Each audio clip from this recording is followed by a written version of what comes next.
इस वीडियो में आपको class 9th social science subject का कंप्लीट सॉल्यूशन देखने को मिलेगा। यदि आपको और भी सब्जेक्ट की वीडियो देखनी है तो मैं YouTube channel MS education TV के ऊपर जाके देख सकते हैं। यदि आपको PDF डाउनलोड करनी है तो इस कोने में आपको वेबसाइट का नाम दिख रहा होगा, इस वेबसाइट से जाके आप डाउनलोड कर सकते हैं।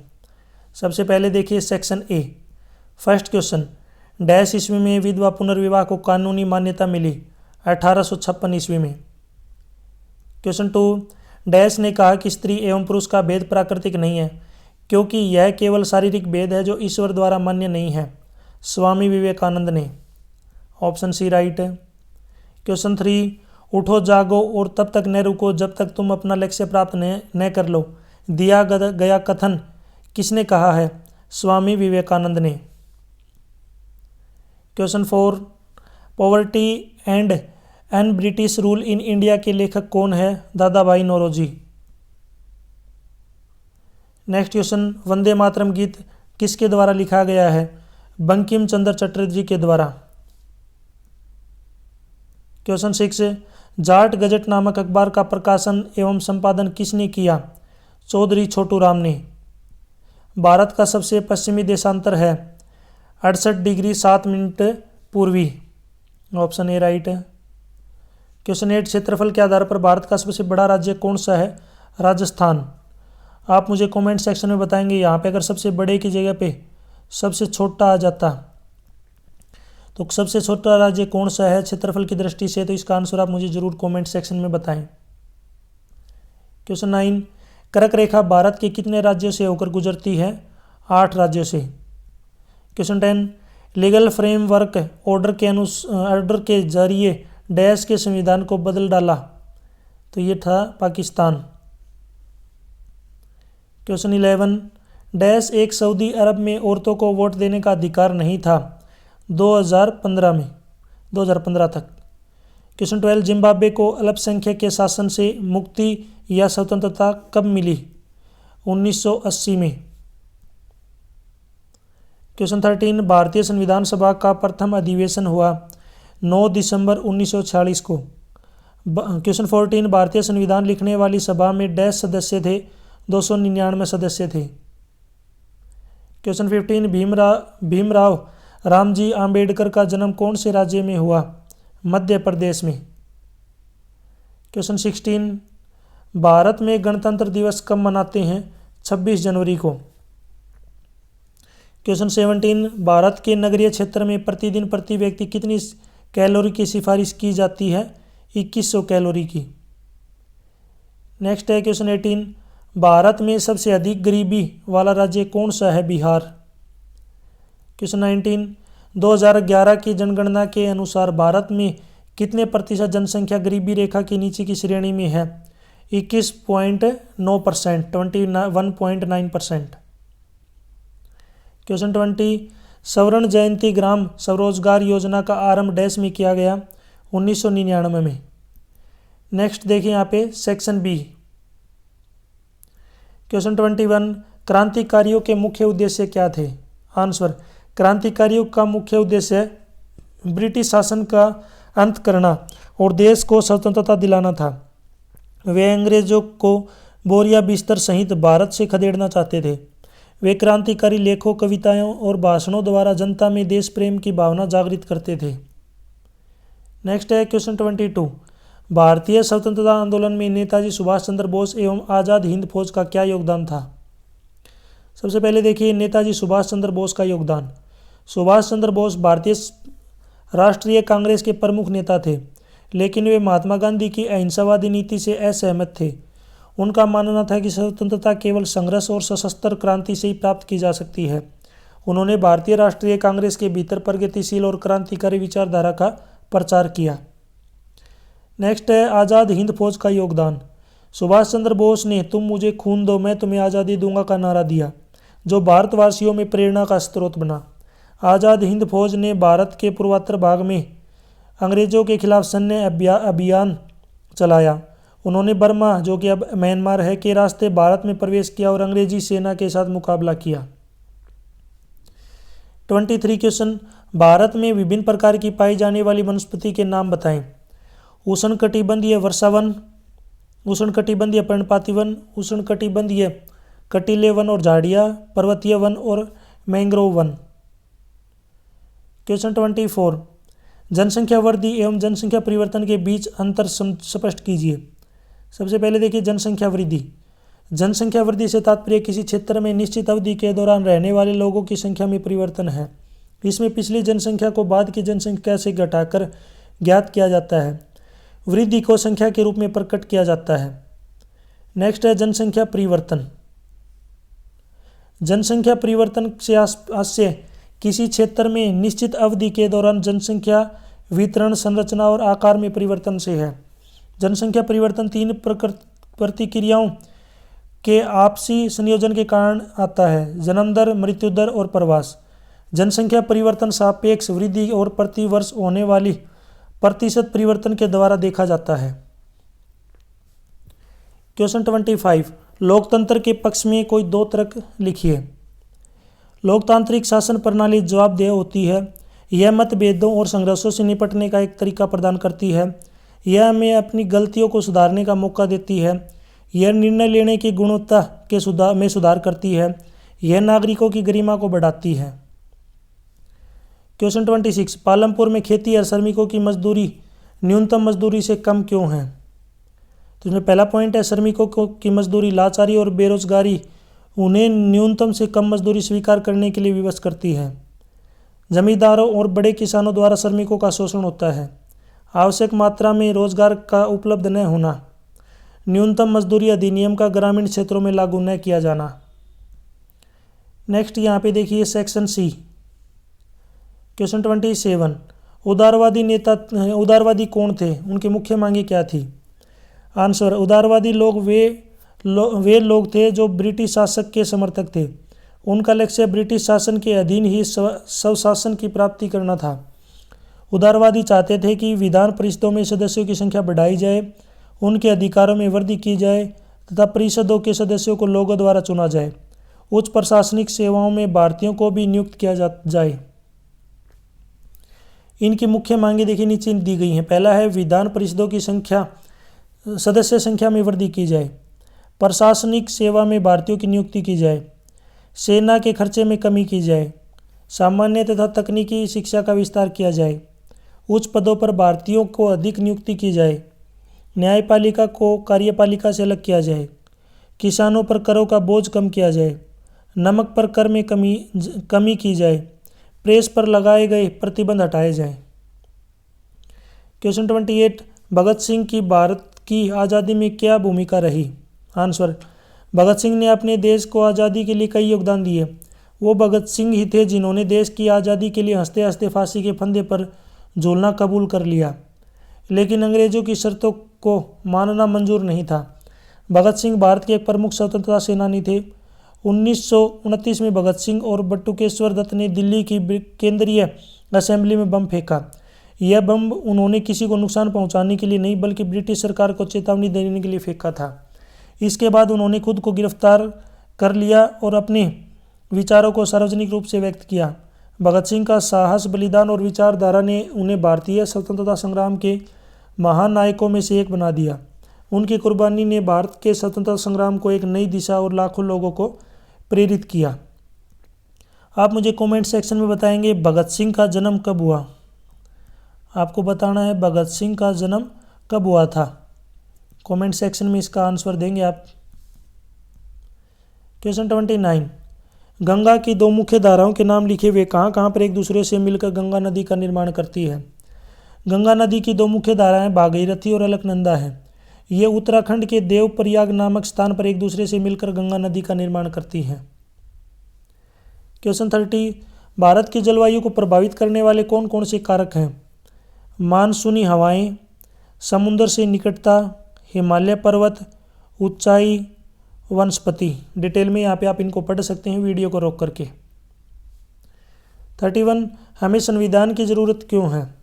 आंसर, किसी भी देश को सुचारू रूप से चलाने के लिए संविधान की आवश्यकता पड़ती है।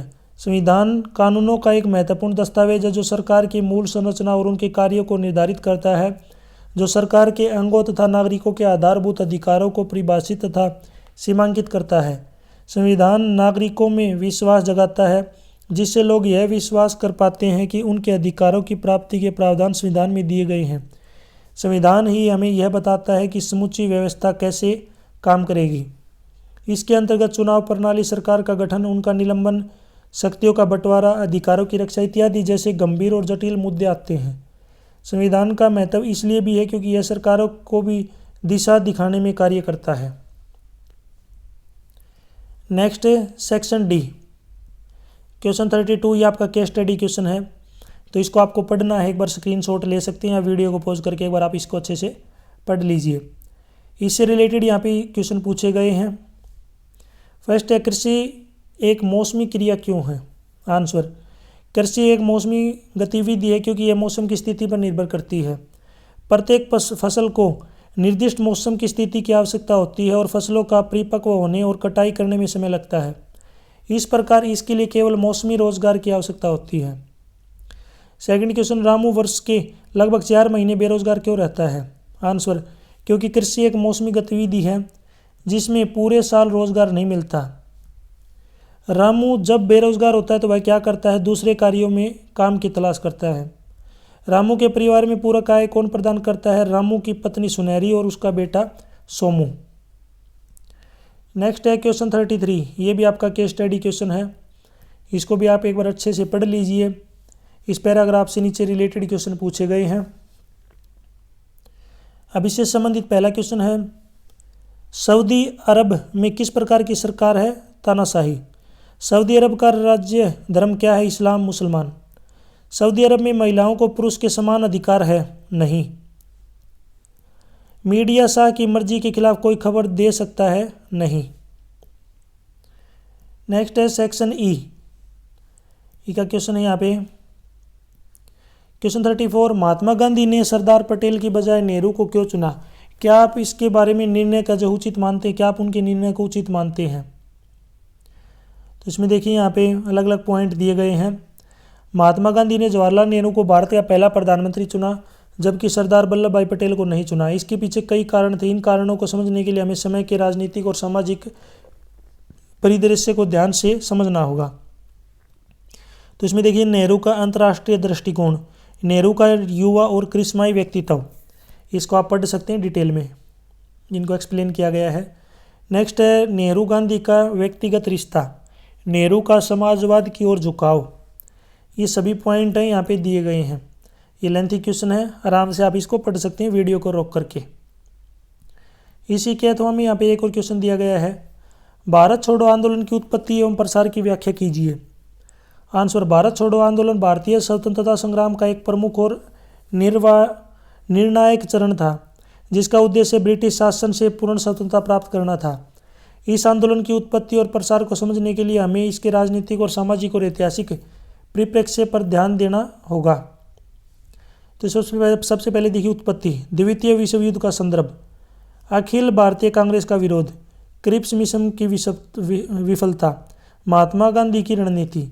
तो आराम से एक बार वीडियो को रोक करके पढ़ लीजिए। नेक्स्ट है प्रसार, अखिल भारतीय कांग्रेस समिति का प्रस्ताव, नेताओं की गिरफ्तारी, जनता का स्वतः स्फूर्त आंदोलन। नेक्स्ट पॉइंट है इसके अंदर हिंसक घटनाएं और ब्रिटिश दमन, गुप्त और भूमिगत गतिविधियां। ये सभी पॉइंट थे। नेक्स्ट है क्वेश्चन 35, भारत के प्रमुख भू आकृतिक विभाग कौन से हैं? हिमालय क्षेत्र एवं प्राकृतिक पठार के उच्चावच लक्षणों में अंतर बताइए। हिमालय पर्वत, उत्तरी मैदान, प्रायद्वीपीय पठार, भारतीय मरुस्थल, तटीय मैदान, द्वीपीय समूह है। नेक्स्ट यहाँ पे इनके लक्षणों में जो है हिमालय क्षेत्र और प्रायद्वीपीय पठार के उच्चावच लक्षणों में अंतर बताया गया है। पहला हिमालय क्षेत्र और दूसरा है प्रायद्वीपीय पठार। हिमालय भारत की उत्तरी सीमा पर स्थित है, प्रायद्वीपीय पठार भारत के दक्षिणी भाग में विस्तृत रूप से फैला है। यह बहुत ऊंची पर्वतीय दीवार बनता है। यह उत्तर से चौड़ा और दक्षिण से संकरा है। माउंट एवरेस्ट, कंचनजंगा, धौलागिरी आदि विश्व की सबसे ऊंचे शिखर हैं जो हिमालय पर स्थित है। इनमें से कुछ 8000 मीटर ऊंचे हैं। ये क्षेत्र ऊंचाई में कम है और इसमें इनकी सबसे ऊंची चोटी अनायमुडी है जो कि 2695 मीटर है। यह नवीन वल्लित पर्वत है और ये प्राचीन काल से ही अपर्दन के चरण में है। इसी के ओर में एक और क्वेश्चन है, भारत के उत्तरी मैदानों का वर्णन कीजिए। तो यहाँ पे इसके उत्तरी मैदानों के बारे में बताया गया है। वीडियो को रोक करके आराम से आप इसको पढ़ सकते हैं, यहाँ तक डिटेल में दिया गया है। क्वेश्चन 36, हमें संसद की आवश्यकता क्यों है? आंसर, संसद की आवश्यकता लोकतंत्र की मूलभूत आवश्यकताओं में से एक है। इसका मुख्य उद्देश्य सरकार की विभिन्न शाखाओं के बीच संतुलन बनाए रखना है और जनप्रतिनिधियों के माध्यम से जनता की आवाज़ को सुनना और उनके अनुसार नीति निर्धारण करना है। इनके मुख्य कारण है जिसकी वजह से संसद महत्वपूर्ण है। संसद महत्वपूर्ण क्यों है? तो संसद के क्या कार्य हैं? कानून निर्माण, सरकार की निगरानी, वित्तीय नियंत्रण, जनप्रतिनिधित्व, नीति निर्माण, संवैधानिक संतुलन, ये सभी चीज़ें हैं जिसके लिए संसद ज़रूरी है। आप मुझे कमेंट सेक्शन में बताएंगे अपने इंडिया में कुल कितने सुप्रीम कोर्ट हैं? सुप्रीम कोर्ट कितने हैं? कमेंट सेक्शन में बताएंगे अपने भारत में, इंडिया में कुल कितने सुप्रीम कोर्ट हैं। इसी के अथवा में है, भारत में प्रधानमंत्री के अधिकार कौन कौन से हैं? भारत में प्रधानमंत्री के अधिकार और कर्तव्य का विवरण संविधान और संसदीय प्रथाओं में निहित है। पहला है मंत्रिपरिषद का नेतृत्व, कार्यपालिका का प्रमुख। आगे इनको आप डिटेल में खुद पढ़ लीजिए। नेक्स्ट है राष्ट्रपति के प्रमुख सलाहकार, लोकसभा में नेता, राष्ट्रीय सुरक्षा और विदेश नीति, प्रशासनिक नियुक्तियां, विभिन्न समितियों की अध्यक्षता। इसके अलावा और भी पॉइंट है यहाँ पे, आपातकालीन शक्तियाँ, कानून निर्माण में भूमिका, सार्वजनिक वक्तव्य और जनसंवाद। डिटेल में आप खुद पढ़ सकते हैं। क्वेश्चन 37, बेरोजगारी शब्द से आपका क्या अभिप्राय है? शिक्षित बेरोजगारी भारत के लिए एक विशेष समस्या क्यों है? जब कोई आदमी काम की तलाश में हो लेकिन उसे काम नहीं मिल रहा हो तो ऐसे आदमी को बेरोजगार कहते हैं। केवल 15 से 59 वर्ग साल के लोग को कोई बेरोजगार की श्रेणी में रखा जा सकता है। यदि कोई व्यक्ति अपनी इच्छा से काम नहीं करना चाहता तो उसे बेरोजगार की श्रेणी में नहीं रखा जा सकता। शिक्षित बेरोजगारी एक विशेष प्रकार की बेरोजगारी है जिसमें उच्च शिक्षा प्राप्त लोग जैसे कि स्नातक, स्नातकोत्तर आदि अपनी योग्यता के अनुसार नौकरी नहीं कर पा सकते। यह समस्या भारत में विशेष रूप से महत्वपूर्ण और गंभीर है। इसके मुख्य कारण हैं, तो इसमें कारण क्या क्या हैं? शिक्षा प्रणाली और नौकरी बाजार के बीच असंतुलन। और यहाँ पे देखिए अलग अलग तरीके बताए गए हैं। एक बार आराम से वीडियो को रोक करके इसको आप पढ़ लीजिए। योग्यता के अनुसार नौकरियों की कमी, अत्यधिक प्रतिस्पर्धा, तकनीकी और व्यावसायिक शिक्षा में कमी, क्षेत्रीय असंतुलन, ये सभी पॉइंट हैं। नेक्स्ट क्वेश्चन इसमें अथवा में एक और क्वेश्चन दिया गया है। क्वेश्चन है मौसमी और प्रच्छन्न बेरोजगारी में अंतर बताइए। दोनों में क्या अंतर है? सबसे पहले देखिए मौसमी बेरोजगारी। मौसमी बेरोजगारी तब होती है जब वर्ष के कुछ महीनों के दौरान लोग रोजगार नहीं खोज पाते। भारत में कृषि कोई पूर्णकालिक रोजगार नहीं है, यह मौसमी है। इस प्रकार की बेरोजगारी कृषि में पाई जाती है। कुछ व्यस्त मौसम होते हैं जब बिजाई, कटाई, निराई और गाही की जाती है। कुछ विशेष महीनों में कृषि पर आश्रित लोगों को अधिक काम नहीं मिल पाता। दूसरा है प्रच्छन्न बेरोजगारी। प्रच्छन्न बेरोजगारी में लोग नियोजित प्रतीत होते हैं जबकि वास्तव में वे उत्पादकता में कोई योगदान नहीं कर रहे होते। ऐसा प्राय किसी क्रिया से जुड़े परिवार के सदस्यों के साथ होता है। काम में 5 लोगों की आवश्यकता है किंतु उसमें 8 लोग लगे हुए हैं जहाँ 3 लोग अतिरिक्त हैं। यदि इन 3 लोगों को हटा लिया जाए तो भी उत्पादकता कम नहीं होती। ये 3 लोग प्रच्छन्न बेरोजगारी में शामिल हैं। नेक्स्ट है सेक्शन एफ, मानचित्र। पहला है पेरियर वन्य प्राणी अभ्यारण्य, केरल में है। चिल्का उड़ीसा में, चिल्का झील। मौसिनराम विश्व का सबसे अधिक वर्षा वाला क्षेत्र मेघालय में है। जूनागढ़ की रियासत गुजरात में है। क्रांतिकारी आंदोलन का केंद्र काकोरी में है। अभी मैं आपको नीचे दिखाऊंगा, आप मुझे बताएंगे यहाँ पे सबसे बड़ा जिला कौन सा है हरियाणा में? सबसे बड़ा जिला किसके अंदर? हरियाणा के अंदर। आप मुझे कमेंट सेक्शन में बताएंगे हरियाणा का सबसे बड़ा ज़िला कौन सा है, और ये बताना आपको एरिया के अकॉर्डिंग। एरिया मतलब क्षेत्रफल के हिसाब से। अब नीचे देखिए, यहाँ पे मैं आपको दिखा देता हूँ, इसको अच्छे से मैप आपको यहाँ पे देखने को मिलेगा, मानचित्र। यहाँ पे है काकोरी, जूनागढ़ काकोरी आपका यूपी में है, जूनागढ़ गुजरात में, चिल्का उड़ीसा में, मोसिनराम मेघालय में, और ये पेरियर ये आपका केरल में है। तो ये सभी जो हैं यहाँ पे आपको दिख रहे होंगे। वीडियो अच्छी लगी हो तो इसको लाइक करें, अपने दोस्तों के साथ ज़रूर शेयर करें। यहाँ तक जो वीडियो अपनी कंप्लीट हो चुकी है। यदि आपको PDF डाउनलोड करनी है तो डायरेक्ट गूगल के ऊपर ये वेबसाइट का नाम टाइप कर सकते हैं, जो आपको इस कोने में वेबसाइट का नाम दिख रहा है, वहाँ से जाके आप इस PDF को डाउनलोड कर सकते हैं। यदि आप मुझे फेसबुक, इंस्टाग्राम और टेलीग्राम पे फॉलो करना चाहते हैं तो उसका लिंक आपको इसी वीडियो के डिस्क्रिप्शन में मिल जाएगा, वहाँ से आप मुझे डायरेक्ट फॉलो कर सकते हैं। Thanks for watching.